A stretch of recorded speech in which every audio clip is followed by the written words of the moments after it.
तो 8 से 3 माह पहले एन न्यूज़ एचडी ने एक स्टोरी जो है वो ब्रेक की थी। मुल्तान ओल्ड शुजाबाद रोड के ऊपर इब्राहिम सैफल सेंटर के नाम से एक प्लाजा तैयार किया जा रहा था। सैफल इब्राहिम सेंटर बन रहा है, ये विदाउट मैप अप्रूवल बनाया जा रहा है। 20 अदद दुकानें बनाई और एक दुकान जो है वो तकरीबन 60 लाख रुपए में फरोख्त कर रहे थे, जो कि बाइलाज वो दुकान जो शॉप्स बना रहे हैं वो नहीं बना सकते। सीईओ कारपोरेशन इकबाल खान साहब से मुलाकात हुई और हमने उनसे जानने की कोशिश की कि फर्दर इसके ऊपर क्या कार्रवाई की गई है। उसके ऊपर सीईओ साहब का कहना यह था कि हमने सैफल सेंटर जो बन रहा है, सैफल इब्राहिम सेंटर, ना सिर्फ उसका मैप अप्रूवल कैंसिल कर दिया है, बल्कि जो उन्होंने 1.25 से 1.5 करोड़ के लगभग सिक्योरिटी जमा करवाई थी गलत बयानी करके, वो भी हमने बहक सरकार जब्त कर ली है। इसके बाद फौरी तौर पर कार्रवाई करते हुए हम सैफल इब्राहिम सेंटर को डिमोलिश कर देंगे।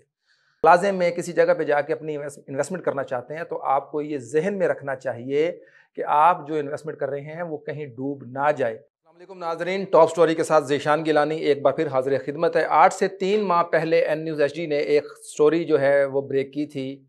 मुल्तान ओल्ड शुजाबाद रोड के ऊपर इब्राहिम सैफल सेंटर के नाम से एक प्लाजा तैयार किया जा रहा था, जिस पर इंतज़ामिया की तवज्जो दिलवाने के लिए हमने ये ख़बर ब्रेक की और बताया कि ये जो सैफल सेंटर बन रहा है, सैफल इब्राहिम सेंटर बन रहा है, ये विदाउट मैप अप्रूवल बनाया जा रहा है। इसमें जो उसके बाईलाज थे, उन बाईलाज के ऊपर भी प्रॉपर काम नहीं किया गया और ना ही मुतलका कारपोरेशन के अहलकारों ने उसके ऊपर तवज्जो दी। जब हमने ये खबर ब्रेक की तो उसके बाद इंतज़ामिया हरकत में आई। सीईओ जो कारपोरेशन है इकबाल खान साहब, उनसे हमारी बात हुई। उन्होंने बताया कि मैंने इसके हवाले से जो टीम को कहा है वो जाकर मौका विज़िट करेंगी और मुझे आके इन डिटेल जो है वो ब्रीफ करेंगे। वहाँ पर गई टीम्स वहाँ पर होकर आई। उन्होंने बताया कि जो चीज़ें हमने बताई, क्योंकि जो साइड वाला रोड है वो 18 फुट की गली है, शाराए आम महल्ले की एक गली है, जिसमें उन्होंने 20 अदद दुकानें बनाई और एक दुकान जो है वो तकरीबन 60 लाख रुपए में फरोख्त कर रहे थे, जो कि बाइलाज वो दुकान जो शॉप्स बना रहे हैं वो नहीं बना सकते। उसके लिए आपको 15 फुट कम से कम जगह छोड़नी पड़ती है पार्किंग के लिए, लेकिन वहाँ पर ये फैसिलिटी जो है वो अवेलेबल नहीं थी। उसके बाद हम फ्रंट पे आ जाते हैं तो फ्रंट से उन्होंने 30 से 60 फुट कमर्शियल एरिया छोड़ना था पार्किंग के हवाले से, जो उन्होंने वो भी नहीं छोड़ा। जब हमारी मुतलका वहाँ पे जो मौजूद थे सैफल सेंटर में, जो उसकी इंतज़ामिया मालकान में से, उनसे हमारी बात हुई तो उनको कहना यह था कि हमने तकरीबन 1.25 करोड़ के लगभग जो है मैप अप्रूवल के लिए सिक्योरिटी जमा करवाई हुई है और हमारा मैप अप्रूवल आखिरी मराहिल में है। इसलिए हम यहाँ पर अपना तमाम तर जो काम है, हमारी मशीनरी लगी हुई है और हम अपनी कंस्ट्रक्शंस जारी रखे हुए हैं। वक्तन व वक्तन हम इंतज़ामिया से राब्ते में रहे। 3 माह का अरसा गुजरने के बाद जब हमारी कल सीईओ कारपोरेशन इकबाल खान साहब से मुलाकात हुई और हमने उनसे जानने की कोशिश की कि फर्दर इसके ऊपर क्या कार्रवाई की गई है, क्योंकि सैफल इब्राहिम सेंटर का जो काम है वो तेज़ी से जारी है और वो आम शहरियों को, वहाँ पर जो शॉप्स हैं, जो फ्रंट पे शॉप्स हैं, उनकी कीमत 2 से 2.5 करोड़ रुपया और जो गली वाली शॉप्स हैं वो तकरीबन 60 लाख रुपए में सेल कर रहे हैं।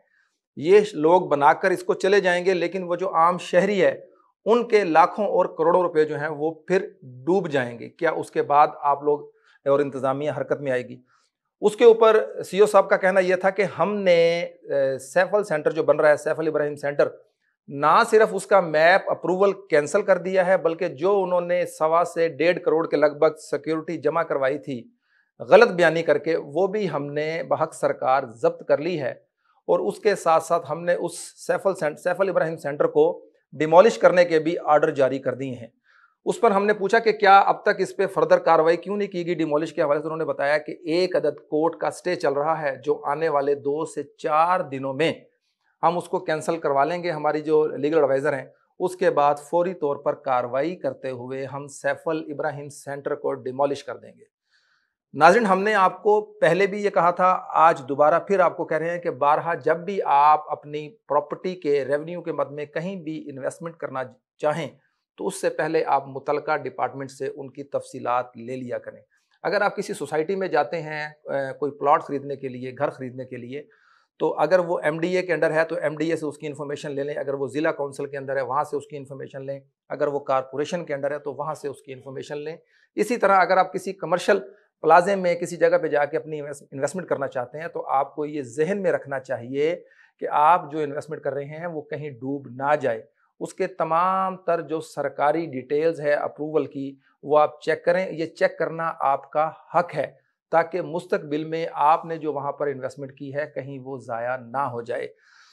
दूसरी जानिब हम सीईओ कारपोरेशन जो है इकबाल खान साहब, उनको भी खराज तहसीन पेश करेंगे कि उन्होंने इस चीज़ को का नोटिस लेते हुए ना सिर्फ इस पे प्रॉपर जो है वो कार्रवाई की, बल्कि उन्होंने गरीब आवाम जो हमारी ऐसे नौसरबाजों के हाथों से जो अपनी जमा पूंजी गंवा देती है, उनके लिए कहा कि वो लाजमी तौर पर पहले जाकर मुतलका डिपार्टमेंट से इसकी तमाम तर तफसीलात लिया करें, उसके बाद फिर वो जाकर वहाँ पर अपनी इन्वेस्टमेंट किया करें।